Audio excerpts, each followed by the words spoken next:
अस्सलाम वालेकुम जी, welcome back to our YouTube channel. एक बहुत ही इंटरेस्टिंग वीडियो के साथ मैं आपकी खिदमत में हाजिर हूँ और आज की इस वीडियो में आज के इस लेक्चर में हम डिस्कस करेंगे ला मोदा इटालियाना, जो इटालियन फैशन है उसके हवाले से आज की इस लेक्चर में हम कवर करेंगे। और ये तो खैर किसी भी जो इटालियन फैशन है ये किसी भी कहने की तारीफ का मोहताज नहीं है, क्योंकि इटालियन जो फैशन है ये ऑल ऑफ द वर्ल्ड में एज अ आइकॉनिक जो है फैशन माना जाता है। और इतालवी लोगों को जो है ऑल ऑफ द वर्ल्ड से लोग सराहते हैं इनकी एलिगेंसी की वजह से, इनके एलिगेंट जो ड्रेसेस की वजह से जो है इनको सराहते हैं। और इनका जो कह लें कि बनने संवरने का जो एक अंदाज है, एक स्टाइल है, ये बड़ा ही मुनफरिद है बाकी पूरी दुनिया के कहने के लोगों से। तो आज की इस वीडियो में हम डिस्कस करेंगे इटालियन फैशन के रिलेटेड। तो बढ़ते हैं जी, थोड़ा सा इसको कह लें कि हिस्टोरिकल वाइज देख लेते हैं जी। जो ओरिजिन्स हैं इटालियन फैशन की, ये कहाँ से जो है स्टार्ट हुई। ठीक है, ले ओरिजिने della moda italiana, जो ओरिजिन्स हैं इटालियन फैशन के, वो कहाँ से जो है इसका जो है आगाज होता है इटालियन फैशन का, जो आज हम देखते हैं। ठीक है, अच्छा, la moda italiana affonda le sue radici nel Rinascimento। affonda का मतलब होता है गड़ी हुई, le sue radici, radici कहते हैं शाहों को।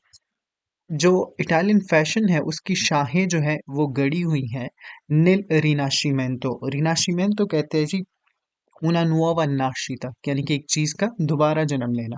जो इटालियन फैशन है ये एक्चुअल में इसकी जो जड़ें हैं, जो आज हम फैशन देखते हैं इटालियन, ठीक है, जो आज हम स्टाइल देखते हैं इन लोगों का, तो ये इसकी जो जड़ें हैं ये एक्चुअल में गड़ी हुई है उन शाहों में जहां से इसने जो है दोबारा कह ले कि एक नई जिंदगी का जन्म लिया था। ठीक है, quando città come Firenze e Venezia erano centri di produzione tessile di अल्टीसीमा क्वालिटा। अच्छा, ये दोबारा इस फैशन ने कह लें कि दोबारा जन्म तब लिया था जो इटालियन फैशन ने, जब जो है फिरेंसे और वेनेसिया जैसी जो सिटीज हैं, जो शहर हैं, वो हुआ करते थे centri di produzione, centre of the productions. तहसीलें कहते हैं जी टेक्सटाइल को, जो centre of the textile productions हुआ करती थी फिरेंसे वेनेजिया दी अल्टीसीमा क्वालिटा विद हाई क्वालिटी। तो जो इसका दोबारा जो कह लें कि जन्म हुआ था इटालियन कह लें कि फैशन का, ये एक्चुअल में जो है फिरेंसे और वेनेजिया से मतलब आगाज हुआ था, जब जो फिरेंसे और वेनेसिया जैसे सिटीज जो हैं ये कह लें कि सेंटर ऑफ द टेक्सटाइल कह लें कि प्रोडक्शन विद हाई क्वालिटी कह लें कि प्रोडक्शन हुआ करती थी ये दो सिटीज। तो वहां से जो है इसका जो है दोबारा कह लें कि जन्म हुआ था, una nuova nascita हुआ था इसका। nel dopoguerra, जो वार के बाद anni 50, l'Italia si afferma come capitale della moda। ठीक है, जंग के बाद जो है जो इटली है वो जो है अपने आप को कायम कर लेता है एक कैपिटल, जो है फैशन कैपिटल। ठीक है, Grazia फिगूरे come Giovanni Battista Giorgini। ये जो आप फोटो देख रहे हैं इस वक्त स्क्रीन पर, ये जो पिक्चर देख रहे हैं ये है जवानी बातिस्ता जॉर्जिनी। मतलब ये वो शख्सियत हैं जिन्होंने जो है जंग के बाद इटली में मतलब जो फैशन पे इतना काम किया कि जो इटली है वो कह ले कि पूरी दुनिया में एज अ कैपिटल माना जाता है फैशन के लिहाज से।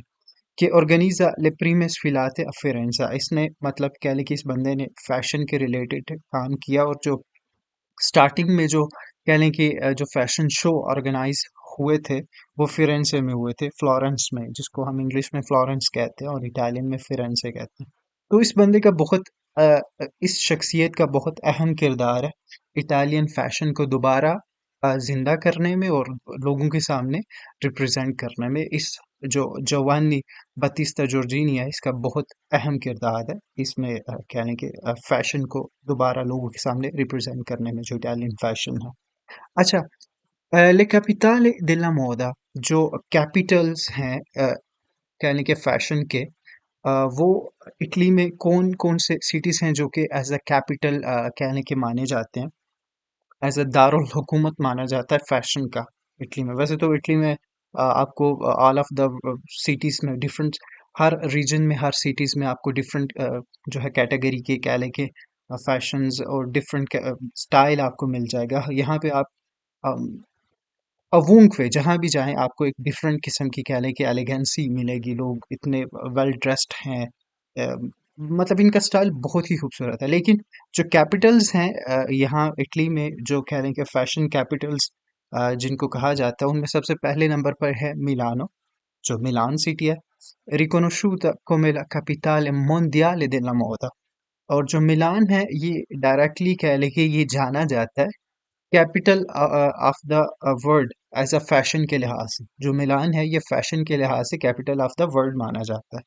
Sede della Fashion Week e delle più importanti Maison, जो कह लें कि जो मिलान है ये तकरीबन हर साल जो है दो दफ़ा, हर 6 मंथ बाद जो है दो दफ़ा जो है फैशन वीक के नाम से जो है एक फैशन शो मुनक्किद करता है, जिसमें पूरी दुनिया से जो लोग हैं, जो आर्टिस्ट हैं, कह लें कि फैशन डिज़ाइनर्स हैं, वो इसमें जो है शिरकत करते हैं और प्रेजेंट करते हैं डिफरेंट जो है फैशंस को।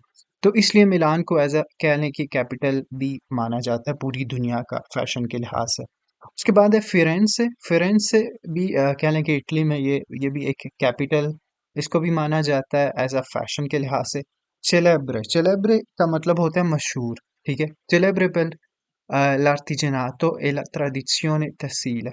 artigianato कहते हैं जी वो चीज़ें जो कि कह लें कि छोटी फैक्ट्रीज में तैयार की जाए, घर नुमा फैक्ट्रीज में तैयार की जाए, ठीक है, कोई भी ऐसा काम, ठीक है, तो उसको कहते हैं artigianato।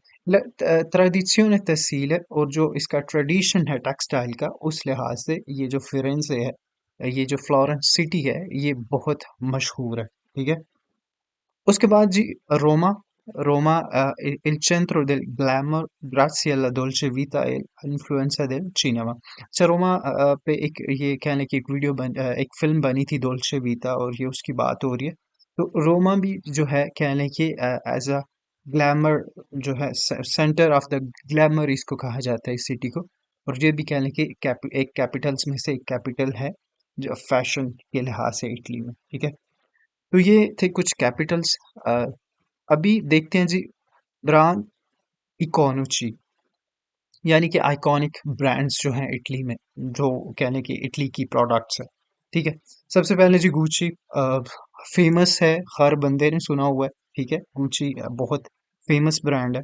कहने के ये काफ़ी सारी चीज़ें जो है प्रोड्यूस करते हैं, कपड़े भी प्रोड्यूस करते हैं, बोट से भी प्रोड्यूस करते हैं, अ लॉट ऑफ थिंग्स, ठीक है। Fondato a Firenze nel 1921। ये जो है फाउंडेड हुआ था गुची ब्रांड जो है फिरेंसे में, फ्लोरेंस में 1921 में। सिनोनिमो दी लुsso moderno, ये सिनोनिम है मॉडर्न लग्जरी का, ठीक है, जो गुची है। उसके बाद अगला ब्रांड है जी प्रादा। प्रादा भी आपने सुना होगा, काफ़ी फेमस है। इनोवाटिवो ए मिनिमलिस्टा, जो ये कह लें कि एक इनोवेटिव है और मिनिमलिस्ट एक ब्रांड है। कुनसेदा मिलानो, इसकी जो कह लें कि ब्रांच है वो मिलानो में है, प्रादा की। इसके बाद है वर्साचे। इसको वर्साचे कहते हैं, अक्सर लोग गलत पढ़ते हैं, इसको वर्साची पढ़ते हैं, लेकिन जो इसकी प्रोनाउंसिएशन है रियल वर्साचे है। अच्छा, वर्साचे भी एक बहुत फेमस ब्रांड है, हर बंदा इससे वाकिफ है। एम्ब्लेमा द ग्लैमर ए औदाचा। औदाचा कहते हैं जी दलेरी के की अलामत को, ठीक है। तो वर्साची भी कह लें कि एक बहुत फेमस ब्रांड है, वो भी इटली का ही है। अरमानी, जिसको हम कह लें कि जॉर्जो अरमानी कहते हैं, ठीक है, ये उस अरमानी की बात हो रही है। एलिगेंस सोब्रिया e linee pulite। एलिगेंस कहते हैं जी खूबसूरती को, सोब्रिया कहते हैं होशियार, एलिने पुलीते विद कहने के साफ लाइंस के साथ। तो अरमानी भी काफ़ी कहने की एक फेमस ब्रांड है इटली का। डोल्चे गबाना, ये भी काफ़ी फेमस है। इस्पिरातो alla tradizione e alla cultura siciliana। ये जो ब्रांड है ये inspired by tradition of Sicilian culture, जो सिसली का जो कल्चर है वहाँ से इंस्पायर्ड होके ये डोल्चे गबाना जो है कहने के ये ब्रांड निकला वहाँ से इंस्पायर्ड होके। अच्छा, ये थे कुछ आइकॉनिक ब्रांड। अब देख लेते हैं जी कुछ डिज़ाइनर कह लें कि legend designers, Italian designer legendary, ठीक है। ये कुछ फेमस कह लें कि आपको तस्वीरें शो हो रही हैं, ये फेमस डिज़ाइनर है इटली के।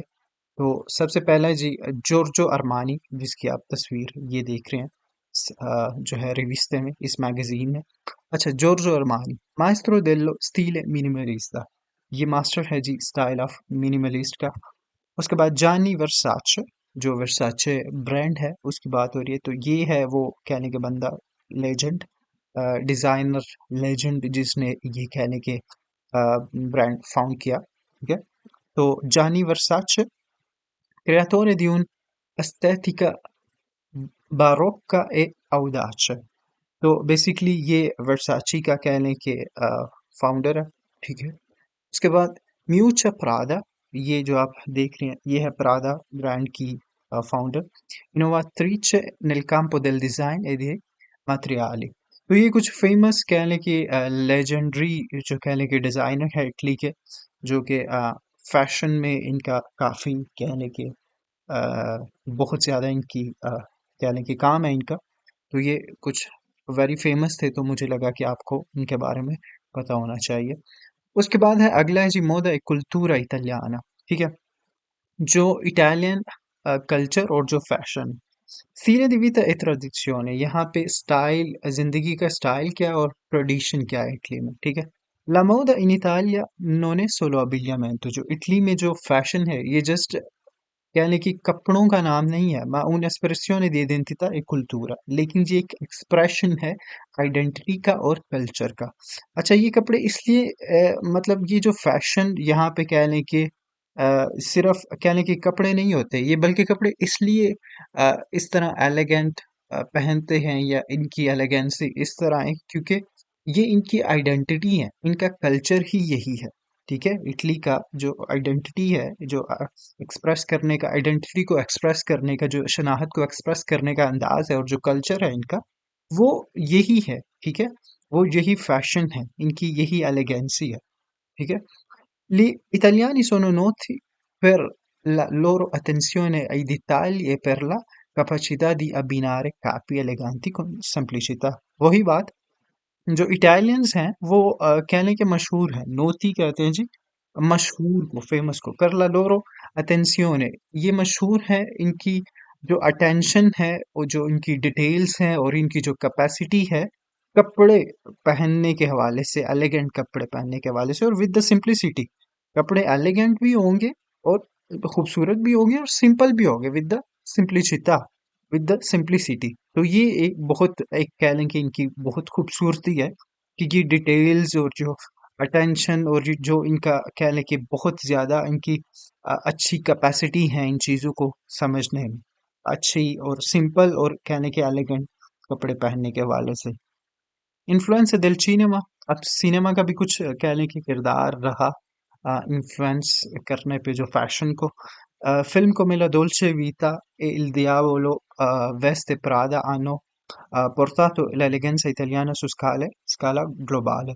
जो फिल्म है डोल्चे वीता जैसी है दियावोलो वेस्ट प्रादा, मतलब ये वो फिल्में हैं जिन्होंने कह लें कि ग्लोबल स्केल पे जो है इटालियन एलिगेंसी को कह लें कि एलिगेंट जो ये कह लें कि ड्रेसिंग करते हैं उसको ग्लोबल लेवल पे जो है इन फिल्मों ने रिप्रेजेंट किया इटालियन फैशन को। Le attrici italiane la Sofia Loren e Monica Bellucci sono diventati icone di stile। ये मतलब फेमस कहने के एक्ट्रेसेस है सोफिया लोरेन और जो मोनिका बेलुची है, ये कह लें कि एक आइकॉनिक, एक आइकन है कह लें कि इटालियन स्टाइल का, इटालियन फैशन का, ठीक है। अच्छा, La settimana della moda Milano, ये बहुत कह लें कि फेमस फैशन शो है जो कि तकरीबन हर साल, साल में तकरीबन 2 दफ़ा ये फैशन शो मुनक्किद किया जाता है मिलान में, जहाँ पे दुनिया से कह लें कि लोग जो है इसमें शिरकत करते हैं। Milano ospita 2 volte all'anno la Fashion Week, uno degli eventi più importanti del settore। यानी कि ये बहुत इम्पोर्टेंट एक कह लें कि इवेंट है इस सेक्टर का, जो फैशन के सेक्टर का, ठीक है। Sfilate, presentazioni e eventi esclusivi attirano stilisti, celebrità e influencer da tutto il mondo। वही बात कि यहाँ पे तकरीबन हर साल जो 2 दफ़ा इस फैशन वीक को कह लें कि एक फैशन शो को मुनक्किद किया जाता है, तो वर्ल्ड वाइड लेवल से जो है इन्फ्लुएंसर सेलिब्रिटीज इस शो में जो है इस कह लें कि फैशन शो में जो है अ, हिस्सा लेते हैं, मतलब शिरकत करते हैं, देखते हैं, ठीक है। अच्छा, come la moda influenza il linguaggio। अब हम कुछ ऐसे एक्सप्रेशन देखेंगे क्योंकि ज़ाहिर सी बात है जो फैशन है वो भी उसने भी इन्फ्लुएंस किया इटालियन लैंग्वेज को। तो कुछ एक्सप्रेशन हैं जो कि एज अ कह लें कि मोदा इस्तेमाल होते हैं, कह लें कि अबिलियमेंटो के ऊपर इस्तेमाल होते हैं, आपके पहनाव के ऊपर इस्तेमाल होते हैं। तो कुछ फेमस कह लें कि एक्सप्रेशन हम देख लेते हैं। एसरे अला मोदा, ये एक एक्सप्रेशन है बहुत फेमस इटालियन लैंग्वेज में, एसेरे अला मोदा। जब आप किसी को कहते हैं ना कि एसेरे अला मोदा, इसका मतलब होगा एसेरे अजोर्नाति सुlle ultime tendenze, यानी कि वो बंदा बहुत ज्यादा अपडेट रहता है फैशन के रिलेटेड, ठीक है। आप अगर किसी को कहते हैं एसेरे अला मोदा, उसके बाद है fare tendenza। ये भी एक कह लें कि एक्सप्रेशन है। diventare un punto di riferimento per lo stilo। जब आप किसी को कहना चाह रहे हैं कि ये बंदा जो है एक रिफेरिमेंटो है, एक रिफेरिमेंटो है स्टाइल के हवाले से, तो तब आप उसको कैसे, उसके लिए ये एक्सप्रेशन आप इस्तेमाल कर सकते हैं, fare tendenza। stile intramontabile, stile tramontabile, uno stile che resiste al tempo। एक डिफरेंट स्टाइल होना जो रेसिस्ट करता हो उस वक्त में, तो उसके लिए आप ये कह रहे हैं कि एक्सप्रेशन, इस एक्सप्रेशन का इस्तेमाल करते हैं। होप सो आज का लेक्चर आपको अच्छा लगा होगा, काफ़ी कुछ आपको सीखने को मिला होगा इटालियन फैशन के रिलेटेड, इनके पहनाव के रिलेटेड। तो उम्मीद करता हूँ कि आपका आज का आपको लेक्चर अच्छा लगा होगा। कोई भी क्वेश्चन हो इस लेक्चर के मुतालिक आप मुझे कमेंट बॉक्स में कमेंट करके ज़रूर पूछ सकते हैं, मैं आपको उसका रिस्पॉन्स ज़रूर करूँगा। मेरी आपसे मुलाकात होगी नेक्स्ट वीडियो में, नेक्स्ट लेक्चर में। तब तक के लिए मुझे दीजिए इजाज़त। अपना रखिए बहुत सारा ख्याल और मुझे रखिए दुआओं में याद। अल्लाह हाफिज़।